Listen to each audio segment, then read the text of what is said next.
In the God is beginning, the there Big was Bang. a great surge. We always get The that, stands for the the universe universe is knowledge, expanding. the spiritual world. We get that Jesus knowledge, that Bible knowledge, and we get those scriptures. We do everything correct and properly because God wants us to expand our knowledge, not just to be Christians, just sit at home and say, I'm saved, I can do whatever I want. Nah, you must become disciples and go out there and save people's lives, bro. Man. The S in our surge. The S stands for the second law of thermodynamics, and the first, the U, stands for the universe is expanding. We know it's expanding because of the Hubble telescope. These facts give atheists a lot of trouble, as they did on a rainy night in Georgia in April of 1998. That night, I, Frank Turk, attended a debate in Atlanta on the questions, does God exist? William Lane Craig took the affirmative position, and Peter Atkins took the negative position. The debate was highly spirited and even humorous at times, partially due to the moderator, William F. Buckley, Jr. Buckley did not hide his favoritism for Craig's pro-God position.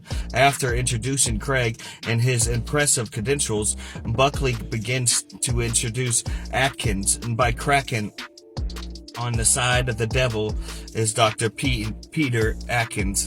So he's like, yo, this guy's on the side of the devil to the atheist guy of the debate. And William Lane Craig is a very, very great doctor, from doctrine, man. I love listening to him speak. He's got a wonderful way with words, and he's just a great teacher and all. Anyways, one of Craig's 5 arguments for the existence of God was the cosmological argument, as supported by the Big Bang evidence we've been discussing here. He pointed out that the universe, all time, all matter, all space exploded out of nothing, a fact that Atkins had conceded in his book and reaffirmed later in his debate that night.